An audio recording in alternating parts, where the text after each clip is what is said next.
and then from there we got back friends. So she would call me out of the blue sometimes, we would talk, and we would just communicate through phone. I started talking to that guy at like 18 and a half. I started talking to him in January. I stopped talking to him on my 19th birthday. Like, that's the day I said, I'm done. I can't do it anymore. I left after so much shit, okay? My 19th birthday, I left. Um, I found my way to go to my cousin's house and then figured out everything from there. And then that's when, after all that, that's when I went up to my parents' house. So I was 19 when I left and I moved up there. So during that time when I was up there, like I said, I talked to my best friend and all that, like everything was going the way that it was supposed to be. Around that time, I got a call and my best friend tells me that she found out that she was pregnant. Okay, so around that time, she found out that she was pregnant. Not too long before that, I went down to her city and I saw her, and yeah, I saw her not too long before she told me that she was pregnant. So she told me she was pregnant, and oh my God, that was like a very exciting moment for me, not so much for her because at the time, you know, she's 19. Yeah, she found out she was pregnant at 19. So at that time, I am 20, I want to say. So yeah, she found out she was pregnant. I found out that our house was about to be taken from us. Like we had, um, by the time we found out, we had 2 days to get all of our stuff out and move. So after that, we were staying at one of my parents' friends' house. After that didn't work, we were staying at motels, hotels, stuff like that, and just um, me and my parent that really didn't get along in the first place, and then two other people, like two other foster kids that she had. We're all in one confined space with two beds. So it's me and her sleeping in that bed, and then the other two sleeping in the other bed. So during this time, some stuff was going on, and I felt like the parent wasn't taking it seriously, or she just was overlooking it. But I had had enough, so I was talking to my best friend like, I can't stay here anymore because by this time she was looking for houses to move into, and I didn't want to go with her. So I was like, you gotta, like, I'm looking for places that I can go to, like women's shelters, housing for teens, anything. Like I was putting in applications after applications after applications, but everything was taking a while. So by this time, I was pretty sure that I was going to get into one of the places that I was looking into. So I told my best friend, like, if you can just please come get me this day at this time, and then from there, I'll just take a train or something to the place that I'm going. And I'll go make sure that everything's fine and all that. So the day came, I had all my stuff packed, and I told, like, she came and she got me, so we left. And then the day that she came and got me, I remember we went to somebody's baby shower, and then it was a little bit too late for me to try to go all the way to LA to try to see if I can get a bed or something. So she took me to her house. Every day I would call and I would check and I would do everything that I could. Nothing, nothing, nothing. I ended up staying at my best friend's house for 2 weeks, and she lives with her grandma. So, and I wasn't around like that back then, so I didn't really know her grandma. I only knew her mom. So it was kind of awkward for both of us for me to be just staying there. Now I go over there and I just be like, hey, what's that? Yeah. So I stayed at my best friend's house for 2 weeks, and I never got into any of those places that I was supposed to be. So the reason that it was only 2 weeks is at the 2 week mark, my best friend and her grandma decided that they were going to go on a trip I wasn't going to go on. And like I said, I wasn't around like that back then, so I couldn't stay at her house until they got back. So my only option was to go back to my grandma's house. So I packed up all my stuff and I went over to my grandma's house. I banged on the door, I called, I banged on the door, I called, I did everything. Come to find out, she went on a trip herself and she wasn't going to be back for like a couple of days. So my last resort was to go to my granddad's house around the corner, still in the same city and everything. So I call him and I'm just like, please, please, please, just until she gets back. You know, I've already called her and I left her voicemails that I need a place to stay and all this. So I went to my granddad's house and I stayed with him for a little bit. And then my granny got back and I went to her house and I just started to stay with her. And still on GR, still on food stamps. I started to live with her. And then sleeping on an air mattress in the living room at my best friend's house like all the time. Like she had a car, so she would come pick me up and stuff, and we would just go do whatever. Still pregnant at the time. Okay, so I was now in the same vicinity as my best friend, which is all that I really cared about because the closer to my baby, the better. And I was like an hour and a half away before. So now I'm Gucci, you know. Um, Not too long after that, remember I told you guys that I was trying to work on passing the California exit exam test that makes you eligible to graduate from high school. During that time, I got a call that said that I actually freaking passed it. I got the exact amount of points that you're supposed to get, which is better than missing it by one. But I passed. I passed. I passed. And then during that time as well, I started to go to this class that helps young adults with not tutoring, but like mentoring on how to do interviews and write your resumes and just be a better person. So that was a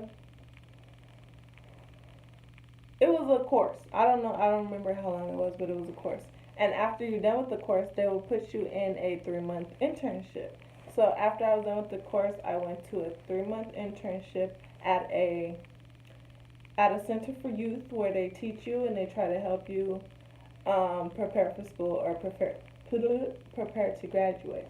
So I started working there. It was a paid internship for 3 months. I made some good friends. I liked it. I loved it actually. You know, it was fun. So I started to do that.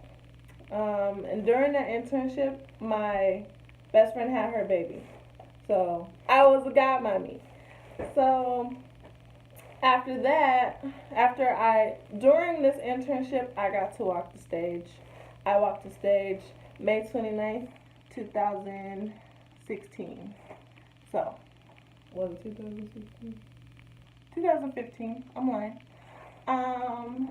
So I walked the stage when I was 20 years old. Don't tell me you can't do it, okay? There's a way. Get it done. I walked the stage when I was 20 years old. Exciting, exciting, exciting. After that, I was on my internship. I had to start looking for an actual job because once you have a job, you realize that it's needed. Like I was getting shoes, I was getting clothes, I started looking for an actual job. I started applying everywhere that I could, and I got into security. So I got into security, and I started working. I started working security March of 2016. Before that, like for a whole year, I was just really just doing, I don't want to say nothing, but I was doing my internship and I was watching my goddaughter for like the whole year. I was a part of her life for the whole year, which was important to me. So when I started working in 2016, a lot of my time was like taken. But also during that time in 2016, in February, I had got a car. My parents, she got me a car from someone else, and she gave it to me as I can't even tell you. I don't know. I don't remember what it was for, but she got it for me, and I went up to get it because she still lived in Victorville. I went up to get it, and I left. And as soon as I left, it messed up. So I went back up, got it fixed, came back down, got home. I would take that car to my new job at security, and then it had a lot of problems. So it came to the point where I was just like, I'm gonna give it back to you because I can't. So I was renting cars. I was Ubering to work. I had a lot of rentals, let me tell you, and I was working, so I could afford it. And during that time, I was when during that time when I was renting cars and everything, I just came to the conclusion like I can just go get a car. Like I can go get a car. All I need is somebody to co-sign for me because my credit is woo. So I talked to my parents and I was just like, it would just be better for me to get a car because the way that I'm spending money on these rentals, it could be a car payment, it could be a down payment, a car payment, all that. So one day I went up to her and we went to the car place and I found a car. Got a car, she co-signed for me, boom, bow, boom. Okay, I got a car, came back, loved it. I love my little baby, she's so cute. She gets me, but she be acting up sometimes, okay.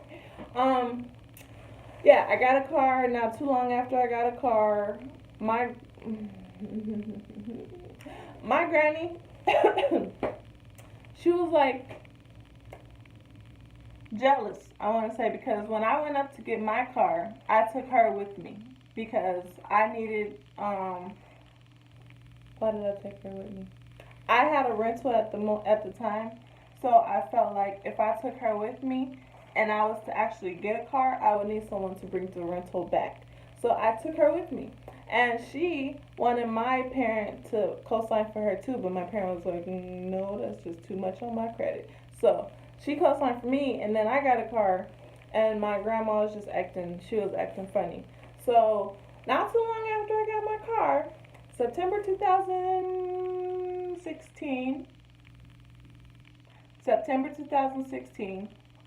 no, a month before September 2016, August. August, August of 2016, she sat me down and she told me like some bull crap. You're mean to me. I don't like how you treat me. You're never here. Blah blah blah blah blah. So she gave me a 30-day notice, and she told me I had 30 days to find somewhere else to go. So I was like, okay, fine. So I started looking on Craigslist and everything, and apartments and stuff, and I finally found a place. I moved in that place on the 15th of September 2016, and it's just a lot that happened with that. Okay. September 2016, I moved. September 2016, like a week after, no, not even a week, like a couple days after I moved, I get a call from my job telling me that I was relieved. Like, I was to not show back up to that site. And I was just like, what the freak? Like, I just moved, I just got a car. Like, I have things that I have to pay for. Like, how am I going to do that with no job, So, I called my parents, I'm just like, I don't know what to do. Like, I have stuff to worry about now. And I just moved. Like, I just moved, and now you're calling and telling me that I don't have a job anymore. And I lost that job because I was outside talking on the phone with my best friend. So I learned from that. So yeah, I lost that job, and then I want to say I lost that job on a Friday. My supervisor told me to come in on Monday, and he had another site for me on Monday. So I went in on Monday. He told me what he had. I said I would take it. I don't care what it is. I took it. I started to work within the next week on that job. So my checks weren't off. They was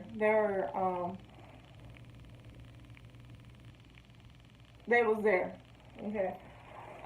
So that stress went away.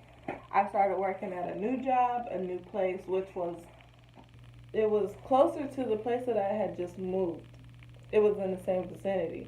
So I was like, it's a blessing in disguise, kind of. But Jesus, whew, it was hard and stressful. Okay, so I had started working at that new job.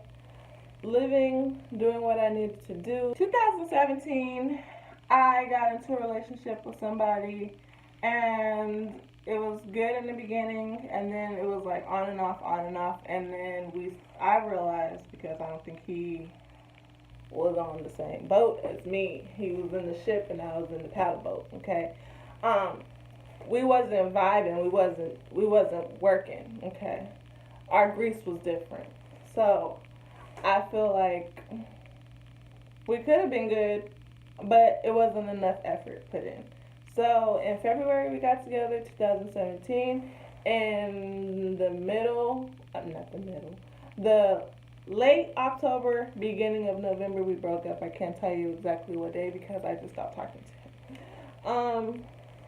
So I was in a relationship basically for that whole year, 2017. Um, 2017, nothing else happened in 2017 that I can think of. 2018. This whole year, I told myself I'm gonna be single, give myself a break, work on myself. In May, I I started getting tired of my job that I had, and I was just like, I'm so over it. Like I can't do it anymore because the people, like it was. I guess there was a lot of stuff going on. Like I am so sorry for the amount of likes I say, but I can't think of another word. I started hearing my name go around, and it wasn't good. So I was just like, I'm gonna find another job before they find somebody else to come take mine. So that's what I did. I found another job. I left there, and same, still security, but I found it through another company, and I started working at a different place. And when I applied for that job, it was a full time position. But when I got there, it was a part time position. And like I said, I had bills and I have bills and responsibilities to do. Okay, so I couldn't, and I just felt like I can't work 23 hours one day, 23 hours one week, and then 30 the next week. Like I need a full 40-hour week to be able to pay the bills that I have. So I did it for as long as I could, and it was a lot of work. It was a lot of walking, a lot of stairs, and a lot of everything. Okay, so I'm over it. I was over it. So I left that job and I went to a different job, and then I was only at that job for like a month. I'll give it a month because I left in a month and a half. A month and a half. I was there on my birthday. Yeah, a month and a half. I was there for like a month and a half. So I left that job and I came to a different one. Not this one. Um, I went to a different one, and that one is a hospital setting. I went over there. It was just a lot. It was a lot of walking, a lot of stairs, a lot of being out in the heat, a lot of standing, a lot of everything. They give you so many tests. It's like I'm not the doctors and nurses here. I don't know why I have to. I don't know why I have to know this. They will give you so many tests, and these are like 6 hour long dialogues that they're trying to have you sit here and watch the screen. I'm just like what the fuck? So it was so much. Like they had a VI. Well, I still work with the same place, just not over there. So I still have this little sticker.